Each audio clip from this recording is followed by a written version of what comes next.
This is Module 2 of our Project Management Workshop.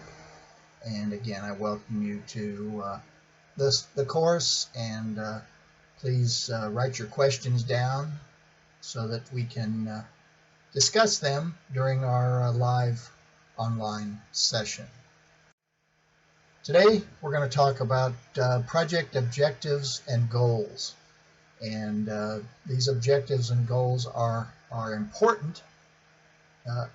It's important to understand where you're going so that you can measure whether you've gotten there. It's always important to have objectives and goals in mind when doing the project. If you don't have that, you really don't have a clear understanding of the actual project. It's not enough to just simply say that I'm going to design a new laptop computer. That doesn't really get you to an objective. But it is important to say that you're going to design a laptop operating on Windows 10 that has 64 gigabytes of solid-state memory and 8 megabytes of RAM memory. That is more of a clear objective that we as project managers can measure. It's important for project managers to understand these steps and these objectives and goals so that we can develop our measures and our protocols for measuring whether or not we've reached the objective of each task. So objectives are those written statements that tell us where we're going, and then more importantly, when we've gotten there, when we've reached that objective. The goals are the ultimate conclusion, the ultimate point that we're targeting in doing this project. So in doing various objectives and goals, it's important to have the following items in mind, starting with a mission statement. This is a general statement from, say, your company, your university, your association, your department, outlining in clear language what is the mission of this entity, what are we here for. Examples: ISA had the mission statement, which was very simple and clear stated, to be the foremost society for automation in the world. Okay, right there we've got statements or words that tell us who we all are about. To be the foremost, that means that we're going to be the #1 society in automation. We're not going to be the society in economics. We're not going to be the society of history. We're going to be the society of automation. That kind of narrows the list of objectives that our society would have and goals for that society. And finally, in the world. That word tells us that our society is going to be global. It's going to encompass all countries and all people. So it's important for that mission statement to be clear and concise. And then you start developing your objective statements and goal statements. Objectives are something that you state that can be measurable, because we're going to look back on objectives in developing our plan for the project. So an objective might be to design a power supply for my laptop computer that will output 5 volts plus or minus with an input of 220 volts AC. Okay, that's a clear objective that I can measure when I reach it.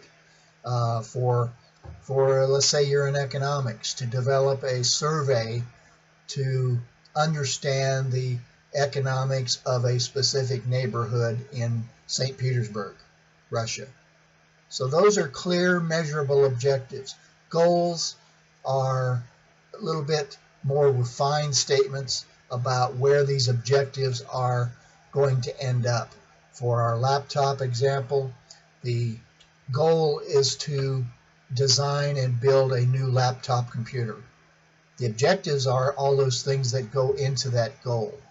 It's not dissimilar to, say, soccer, or as you call it, football, where the goal is to put the ball in the opponent's net. That's the goal. The objective is to move the ball down the field with your teammates to reach that goal. And then you've got various tasks that are broken down from the objectives and goals. These are specific things that you do to reach the objectives and goals. Again, the example of the survey, the economic survey. The tasks might be to develop an instrument to send out to all citizens of a particular neighborhood. For the computer design, to design the rectifier circuit, to design the filter circuit. Those are separate tasks that we can quantify, measure. We can also put dollar signs to those tasks so that we can develop our budget. And then from the tasks, you develop strategies for the various activities. How are you going to reach that? And that gets to the whole point of planning our project. Well, the project manager, if you enter into being a project manager, is a critical aspect. Sometimes it's the most critical aspect that can determine the success or failure of a project. Project manager needs to have leadership abilities. They need to have management abilities. Without this leadership and management, projects may fail. And remember, the three things that we measure for a project to fail: time, money, and technology level. If any of those are not reached, then we have to call it a failed project. So the project manager is a critical position in any project. So what do you do as a project manager? You monitor budget overruns. Overrun is when you go above the budget. You spend more money than you have. That means we've exceeded the budget. Not meeting quality objectives. In all your objectives, in your tasks and your goals, not meeting those quality objectives that you set forth in the plan, it's a duty of the project manager to monitor that. Not completing the project on time gets to the whole thing of, with a project, we have a starting point and we have an ending point. And if you don't finish before the ending time, we may have to call it a failed project. The team performance is important. We're going to spend a whole lesson on team building and what is a team, and how do you, as a manager, put together a team, and how do you form a team. Now, it's not just a matter of putting it together. There are activities that you do to develop this team.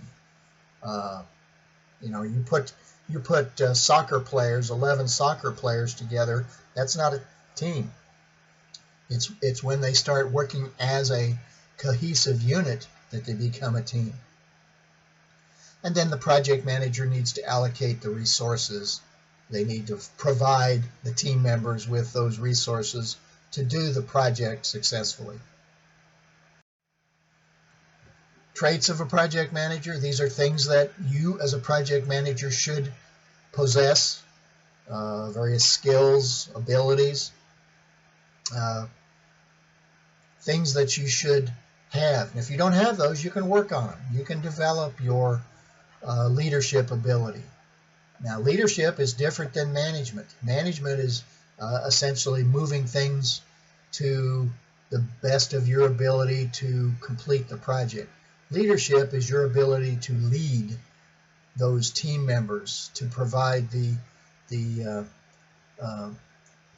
top leader that people would go to for problems or questions to be answered. You need to be honest. You need to have integrity. You can't lie to your team members. That'll only get you in trouble. You need to understand the project. You don't have to be an expert, but you need to understand the project technology. You need to have communications ability, written, verbal, nonverbal even. You need to have communications ability. I know with phones, so many of us do texting. That's not an ability to communicate necessarily. You need to communicate with fellow engineers, fellow economists, fellow experts in the field. You need to have the ability to communicate back and forth. Need to be dependable. Show up on time. Do the job that you've been given. Do it to the best of your ability. Do it in an excellent manner. Need to be able to negotiate. Negotiation is a back and forth discussion to come to an agreement as to what is going to be done on certain aspects of a project. You need to understand organization.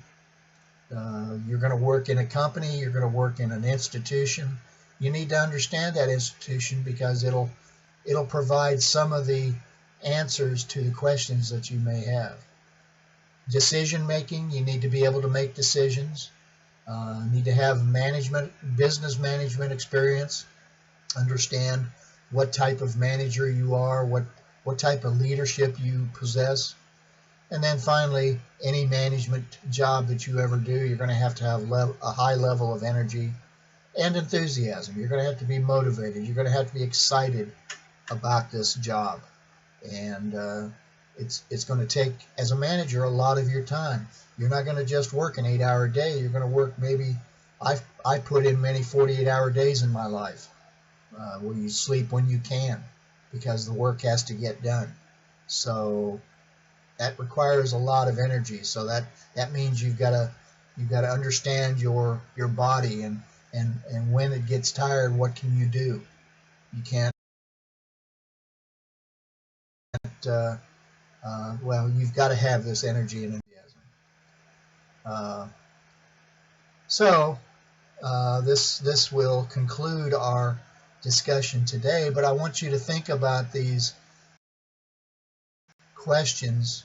What type of management style do I possess? Are you directive, collaborative, participatory, top-down, or bottom-up? I'm not going to really say anything more about that because, I mean, you can look these things up and then determine what type of manager you are. Do you have leadership abilities in the things you've done so far? Do you have the ability to lead others? I don't mean just manage, but to lead. Can I motivate my team members? Do you have the ability to motivate them? Now that requires respect by your team, but you need to develop that respect, and then you can motivate those team members. So that completes this set of slides, this lesson. So I look forward to discussing any of these things with you at our next online session. So have a good evening, and I'll talk to you soon.